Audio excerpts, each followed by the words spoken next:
انہیں بے روزگاروں کو بھی رجسٹر کر لیتے اور یہ ہزار لوگوں کو جا کر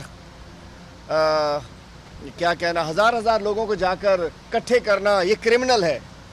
تو میں مراد علی شاہ صاحب آپ سے کہہ رہا ہوں کہ شاید آپ کی انفارمیشن، چونکہ آج کل آپ خود بھی سیلف کوارنٹائن میں ہیں، سیلف آئسولیشن میں ہیں، ایک ویڈیو میسج کے لیے آپ باہر آتے ہیں، جبکہ دیکھیے سلام ہے ہمارے گورنر سندھ پر، جب اس نے دیکھا کہ میرے سندھ کے لوگ پریشان ہیں، میرے سندھ کے لوگوں کو ہمارے کپتان نے جو پیسے بھجوائے تھے 12 ہزار روپے، میری ماؤں کو، میری بیٹیوں کو، ہماری بہنوں کو، ہمارے بزرگوں کو، اس کے اندر جیالے بیچ میں آ گئے ہیں کمیشنیں وصول کرنے کے لیے، اپنے جھنڈے لگا کے، اپنے کیمپ لگا کے. تو گورنر صاحب گئے تاکہ لوگوں کو جو اس 12,000 امداد کے درمیان میں کوئی جیالہ نہ آ جائے، کوئی کمیشن ایجنٹ نہ آ جائے، کوئی اور نہ آ جائے، کوئی کرپٹ نہ آ جائے، کوئی سسٹم نہ آ جائے، تو وہ نکلے. اور آپ نے کہہ دیا کہ جی گورنر نے کورونا لگا دیا. مجھے اس قسم کے سیاسی بیانات پر بہت افسوس ہوا. میں نہیں سمجھتا تھا کہ یہ بے نظیر بھٹو صاحبہ کی کوئی تعلیمات کا حصہ ہو سکتا ہے، یہ شہید ذوالفقار علی بھٹو کی تعلیمات کا حصہ ہو سکتا ہے، یہ تو نہ جانے کس کی اومنی کی تعلیمات کا حصہ تو ہو سکتا ہے کہ کسی کو آپ نے الزامات لگا دیے. رزاق میمن صاحب کو کہا جتنے لوگ ہیں سب کو کوارنٹائن کر دو، سب کو ٹیسٹ کرا دو، سب کو بند کر دو. کل جو ایک ٹی وی کی رپورٹ کے مطابق ٹی وی پہ چلائے کہ 30 لوگ سی ایم ہاؤس کے ان کو ٹیسٹ پازیٹیو آیا ہے. اللہ تعالیٰ ان سب کو شفا یاب کرے، راشد ربانی صاحب کو شفا دے. لیکن کیا یہ 30 لوگوں کا ذمہ دار پھر کون ہے؟ شاہ صاحب کیا آپ ہیں؟ آپ کے وزیر صاحبان ہیں؟ آپ کا خراب سسٹم ہے؟ مطلب دیکھیے یہ قدرتی آفت ہے، کسی کو بھی لگ سکتی ہے. اللہ تعالیٰ ہم سب کو، آپ سب کو، پوری قوم کو محفوظ رکھے اس سے. لیکن اسٹریٹ گورنر کے اوپر الزام لگا دینا کہ وہ کورونا پھیلا رہے ہیں، یہ قابل شرم بھی ہے.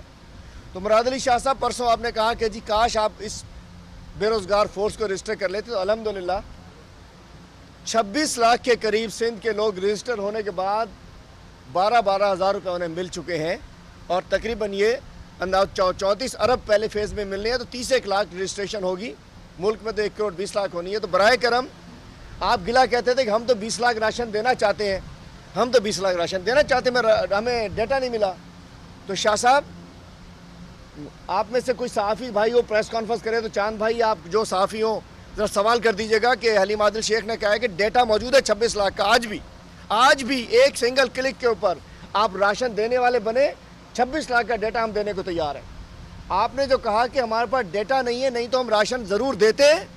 تو شاہ صاحب آپ راشن دینے والے بنیے. 26 لاکھ کا ڈیٹا تو احساس میں موجود ہے، سنگل کلک پر موجود ہے. اب بھاشن دینا بند کر دیجئے، راشن دیجئے. بھاشن سے پیٹ نہیں بھرے گا، راشن سے پیٹ بھرے گا. اور یہ کلیم کہ ہم آپ کو ڈیٹا نہیں دے رہے، تو ڈیٹا موجود ہے. تو برائے کرم نہ ٹائیگر فورس کو ہٹ کیجئے، نہ ان غریبوں کو ہٹ کیجئے. دوسرا میں کہنا چاہتا ہوں، احساس پروگرام الحمدللہ اس میں 1 کروڑ 20 لاکھ لوگوں کو پیسے ملنے ہیں. اس کے بعد راشن پروگرام کی رجسٹریشن سٹارٹ ہو چکی ہے، اور جو بے روزگار مزدور ہوئے ہیں ان کے لیے بھی رجسٹریشن ان کی سٹارٹ ہو چکی ہے. اور اس کے علاوہ ایک اور شوشہ آ گیا. سیاست نہ کیجئے، برائے کرم امداد کیجئے. جیسے میں کہتا ہوں بھاشن نہ دیجئے، راشن دیجئے. اسی لیے میں کہتا ہوں کہ سیاست مت کیجئے، امداد کیجئے. آرڈیننس، اس کے بھی میں کل آپ کو بتاتا چلوں. ایک آرڈیننس آیا، سندھ حکومت نے ایک آرڈیننس سندھ کیبنٹ نے بھجوا دیا گورنر سندھ کو، just for their political point scoring, سیاسی پوائنٹ سکورنگ کے لیے آرڈیننس بھجوا. آرڈیننس میں تھا کیا؟ بات یہ ہے کہ گھر انصاف ہاؤس میرا یہ ہے، اور میں پورے علاقے کو بتا دوں کہ جی ساتھ والے گھر میں جا کے رات کو افطاری بھی کرو، سحری بھی کرو، یوز بھی کرو، اے سی بھی چلاؤ پڑوس والے گھر کا. ارے بھائی مالک تو میں اس گھر کا ہوں، انصاف ہاؤس کا ہوں، پڑوسی کے اختیارات کو میں کیسے استعمال کر سکتا ہوں؟ اسی انداز میں مطلب جو میرا اختیار نہیں ہے، انہوں نے بھجوا دیا کہ جی فیڈرل گورنمنٹ بلوں میں نرمی کرے. ہم تو پہلے سے 3 مہینے کی قسطیں بڑھا چکے آگے. انہوں نے کہا گیس چھوڑ دی جائے.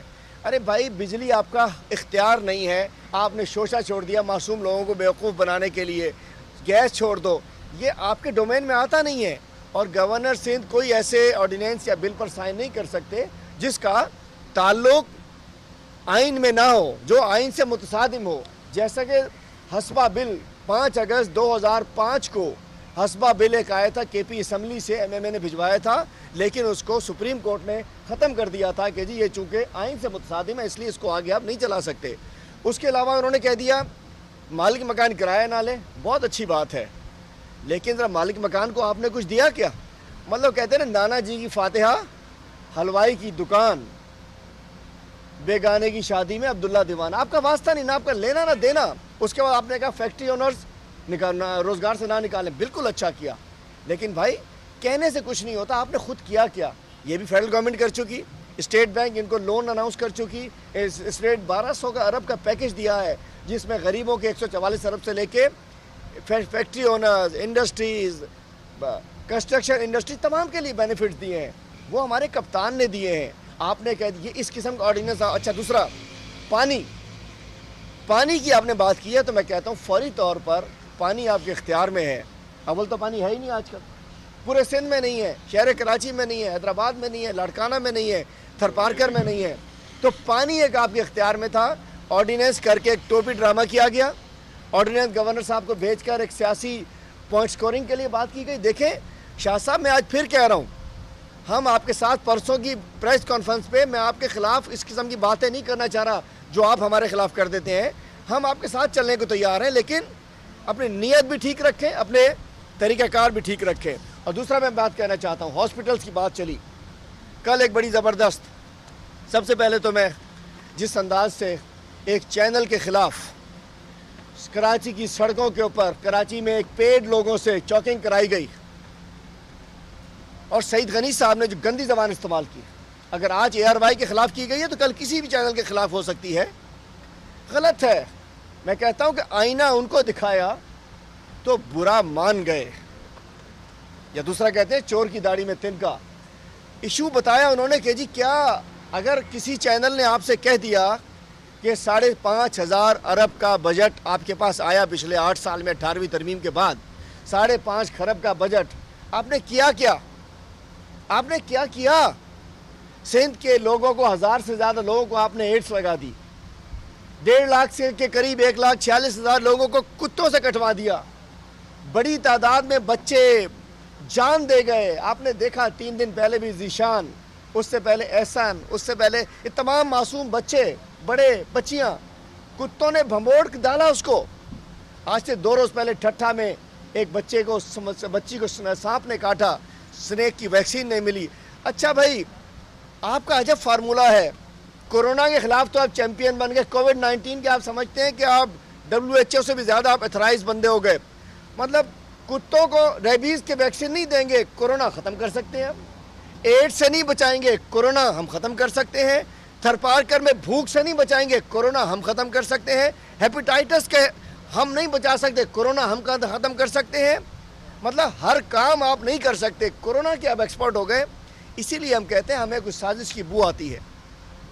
اب عذرا پیچو صاحبہ انہیں اپنی ہیلپ لائن یا تو 2 نمبر 6 کروڑ کا صوبہ, اتنی آپ کی نااہلی کہ آپ نے 2920 کو ایک موبائل کا نمبر دے دیا. 3 نمبر 6 کروڑ کی آبادی کے صوبے میں, اگر آپ سیریس ہوتے آپ کو ہیلپ لائن دینی چاہیے تھی, 1122 1155. مطلب کوئی فری کال کر سکتا.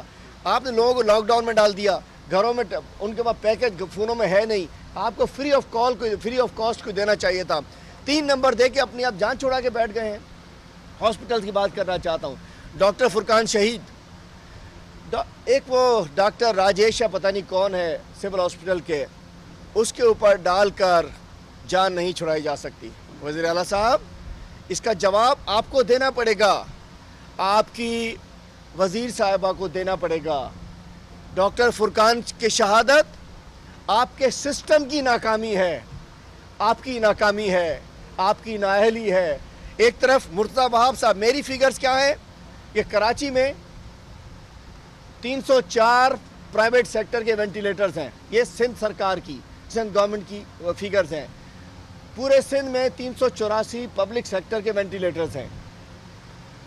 کراچی میں مرتضیٰ وہاب صاحب نے فرمایا, میں ان کی بات کر لیتا ہوں, کہ 284 وینٹیلیٹرز ہیں, اور مرتضیٰ وہاب صاحب نے کہا کہ 24 مریض جو تھے وہ اس روز پرسوں وینٹیلیٹر پہ تھے. 284 میں سے 24 نکال دیں, 260 وینٹیلیٹرز خالی تھے.